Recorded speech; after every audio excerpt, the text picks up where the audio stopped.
Ladies and gentlemen, welcome back to PwC's Risk and Regulation news channel, and welcome back to our new series on videos about Securitisation Unlocked.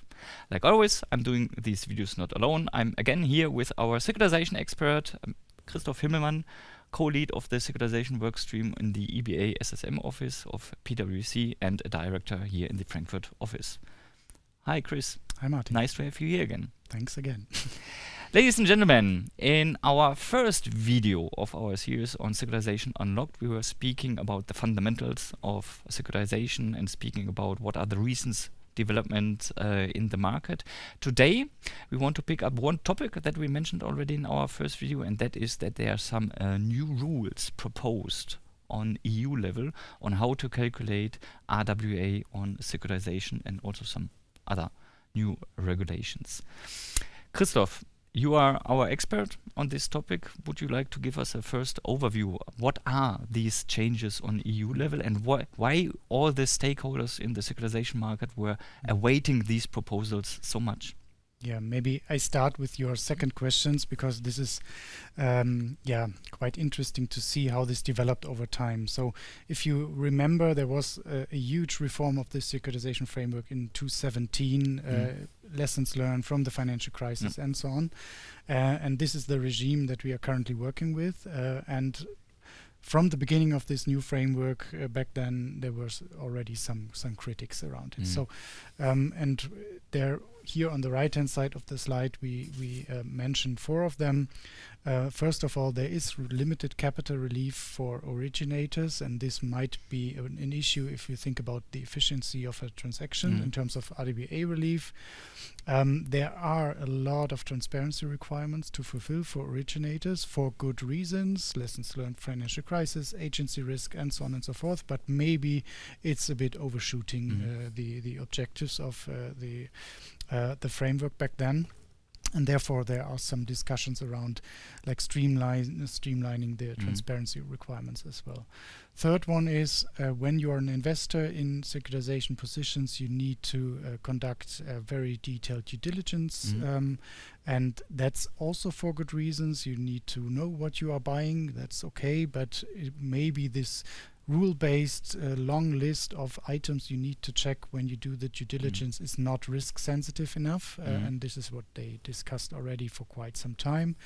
And of course there is a variety of supervisory authorities and regulatory regimes across the world, and we are talking about an international securitization market, and probably there is a lack of homogeneity in terms of supervision and regulation, and that's what they discussed as well. So those four items are probably the identified barriers why the securitization market has not performed as it was expected, and why all these advantages of a securitization, especially in terms of capital management, have not been effective, at least not sufficiently effective in the last couple of years, what we see in the development of the market volumes as well. So what's next probably? So during the summer break, 17th of June, there was the long-awaited draft proposal published by the EU Commission. It covers in total 3, now even 4 items. First of all, we are talking about a reform of the securitization regulation as such. We are talking about the reform of the capital regime, so for banks, the CRR. And there are some amendments proposed for the LCR, so the liquidity coverage ratio as well, how to treat securitization in the liquidity world. And what we have not here at the moment, but what is also quite important part of the reforms is the amendment of the Solvency II regime for insurance companies being an investor in securitization. So this is of course the other side of the coin, and we will definitely have a deep dive on this perspective as well in the next couple of weeks. So this is the great news from 17th of June. We will have a deeper look in a minute into the proposals. What's next? well, we don't know it perfectly, but what we know is that now after summer break they start the discussions with the EU Council and the Parliament, and we will need to see when they will conclude on a final draft. Probably by end of this year is already quite optimistic. I'm not sure, because we are talking about real fundamental changes, partly at least in the CRR, which are also deviating to the global Basel framework, and this is always quite sensitive when it comes to the EU discussions. But it will definitely not take so long as the finalization of CR3 and the implementation of Basel IV. Let's cross our fingers. Yes, we hope for that. But there's some pressure behind it, I believe. I mean, definitely there's a political will. For sure. Good. But probably we dive a bit deeper into the proposals. Yes, of course, please. I will show you just as a summary what's inside. Let's start again with the securitization regulation. It's more the qualitative part of the securitization regime. Here we are talking about proposed changes for the reporting regime. Interesting here is to see that they now propose to introduce a stricter separation between private and public transactions. So whenever there's a private transaction, the reporting regime should be less complex, less granular, because it's a bilateral or trilateral agreement. Anyway, talking to each other. Exactly, and that's why they streamline this a bit. At the same time, they say, okay, but in any case, we need to have more transparency also for the private market, and that's why private transactions should be reported also to the repositories, probably not to be published, but to be accessible for supervisory authorities. This is one item. For the public transactions, it is proposed to have also less granular reporting requirements, especially for highly granular portfolios like student loans, car loans, and so on. This makes sense. But we will only see the complete picture once the level 2 and 3 texts will be published, so the ESMA standards on reporting. So it's more the beginning, not the end of exactly. It's only the level 1 text, and ESMA is mandated to work on it. There was already a publication of a ESMA standard for private transaction. This was withdrawn during the summer break because of the level 1 text that is now consulted. The same regulation, different topic. We are talking about the due diligence requirements for investors, and here we see a move towards a more risk-sensitive approach. So whenever there's less risk in the securitization, then the due diligence requirements should be proportionally less to the risk. This is good news for investors. Probably not the step they wanted to see, but there is a step in the right direction, I believe. And last but not least, there are a couple of items for the homogeneity of the supervisory framework. There are a couple of mandates for the authorities. We keep this quite short for the moment, and there is a widening of the STS framework, at least anticipated, to make it easier, especially for SME transactions, to get the STS label coming from the regulation. So this is the qualitative part. I think even more interesting is the quantitative part, what is happening in the CRR for capital requirements. You can distinguish between the capital regime, so calculating RWA for securitizations, and the SRT assessment as such, so to calculate and prove to the authorities that the SRT was successful. Let's start with the first one. There's a new category introduced called resilient transactions, and for those resilient senior positions, it is proposed to have less risk weight floors, lower risk weight floors in the end, and also the P factor, so the non-neutrality penalty factor, will be adjusted according to the risk that is underlying. And that's why probably it's a trade-off between more complexity. Now we have even another subcategory next to STS. We have also a resilient subcategory. We need to see if this makes life easier or not, but definitely this is a proposal to connect the risk weights stronger to the underlying risk of the transaction. For the SAT assessment, a long time ago, there was an EBA paper published. I think it was 2020. They proposed their view on the SAT assessment to for more homogeneity of the SAT assessment process.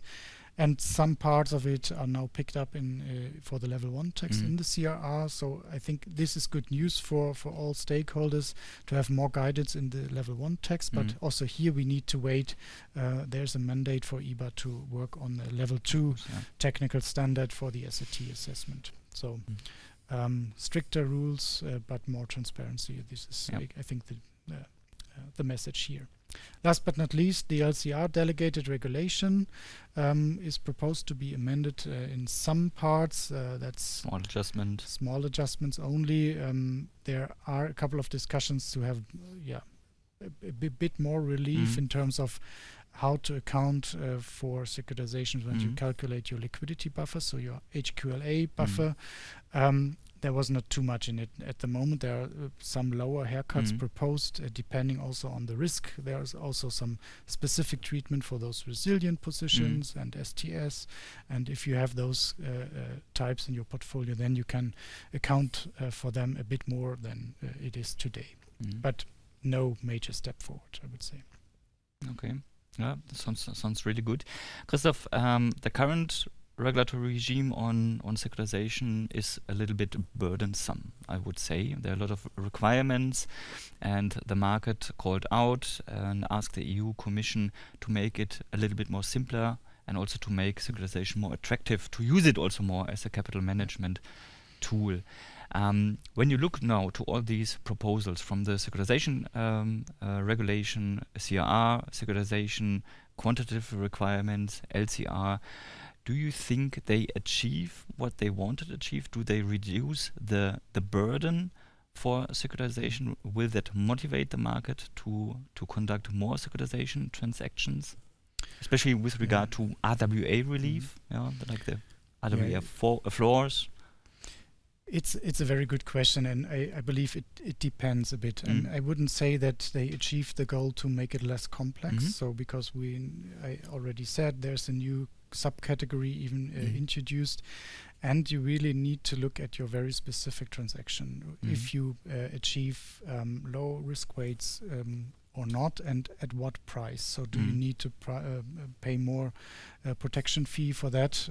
You achieve low risk weights, so then it's a trade-off between these two perspectives. But probably it makes it easier to understand the complexity if I show now one example. When you look here at this slide, you see the new risk weight floors, how they are proposed. At the moment, the current framework, quite simple, 10% for STS, 15% for non-STS. So you can argue whether it's too high or too low, but at least it's quite simple. What they now introduced is a more risk-based risk weight floor. So you need to calculate your risk weight floors. This is not the risk weight you achieve, but it's the risk weight floor you can apply for your specific transaction. And this is depending on the underlying risk, so KIRB or KA, depending on the approach. And if you see here on the middle left of the table, you can achieve a minimum risk weight floor of 5%. This is half of the current regime, so great news, but you need to achieve it. And this is definitely the message. You need to look carefully at the portfolio. You need to understand the dependencies also with the UP factor. And if I show you here on the next slide, there's you can think of a path between KIRB, so the underlying risk, and the dependency to the risk weight floor. The gray and black lines are the current regime, 5 and 10% flat. For the new regimes, you have like a dependency between the underlying risk and the risk weight floor, more dynamic. So here in this example, you see very good that you only achieve the minimum risk weight floor of 5% if your KIRB is below 4%. And this is very low risk portfolio. And if you ask originators whether they want to securitize a very low risk portfolio or not, well, probably not. Probably not. And the question is, at what price do I securitize it? So this is one example of the interconnection between the perspectives.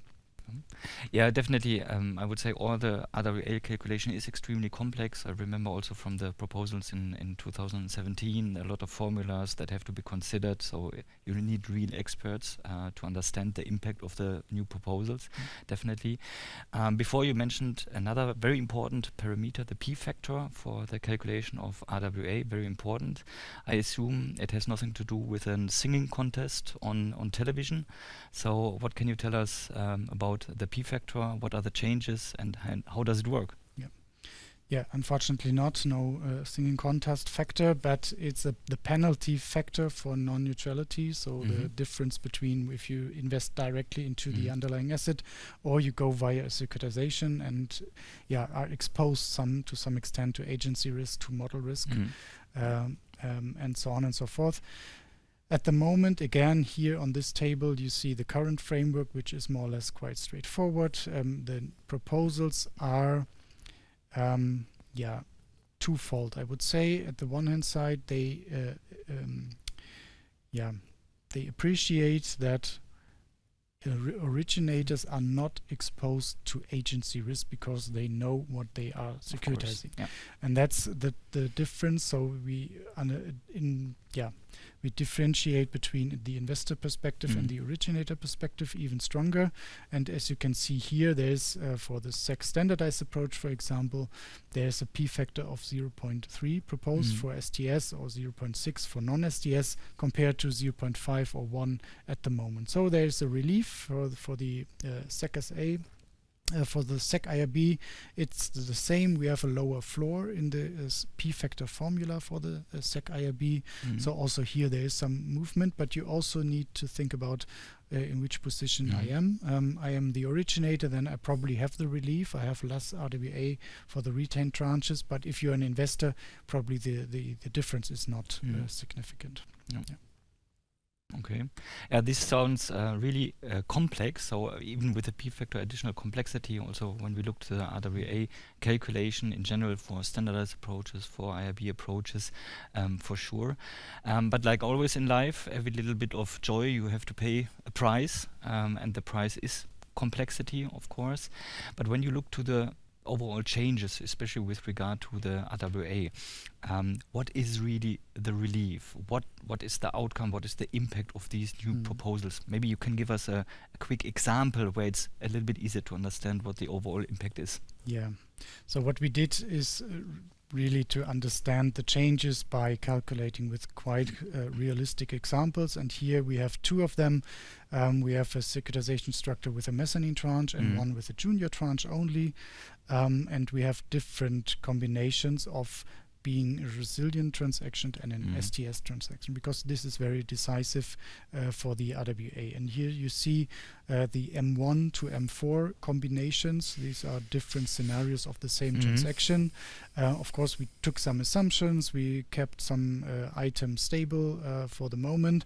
But as a first indication, what you can see here, and on the left-hand side, you see the RWA pre-securitization of 580 more or less million. And what you achieve in the very first place in the current regime is already a quite significant relief. You end up with 222 RWA under the current regime. If you now apply the new regime, you end up here for the M1 transaction, as an example, with 13% less RWA. So there is a relief from this proposals. When you look into the junior tranches or the junior transactions, you end up with more or less 30% less RWA compared to the current regime. This is definitely a significant impact that you can achieve, but what you cannot ignore is that you probably need to pay a higher price to achieve a resilient transaction, because resilience means you need to have a very thick subordinated tranche to the senior tranche. And this means you have probably a higher volume of mezzanine tranches where you need to pay the coupon for or something else, right? And this is definitely a trade-off between the categories that you need to achieve for lower risk weights and the price you pay to the investor. This example is really impressive, and it shows really how attractive securitizations might become in the future when the rules will be implemented, how they are proposed right now. So altogether, when I summarize it, there are significant changes in the securitization regime, simplifications. It makes the securitizations more attractive. So the goal of the EU Commission is definitely achieved, both on the qualitative side, due diligence requirements, reporting requirements, but especially on the quantitative requirements. And I think securitization, as we mentioned in the first video already, will become a very, very important tool for capital management, especially with regard to the changes in the CR3. To understand all these changes, you need experts, and of course we as PwC, we conducted already a number of pre-studies on securitization and the new securitization framework. And if you are interested in conducting an impact study, please reach out to us. We are more than happy to support you on that. Thank you very much, Christoph. It was great to have you here again, very insightful, and I hope you join us also for the next videos. Bye-bye. Thank you. Bye.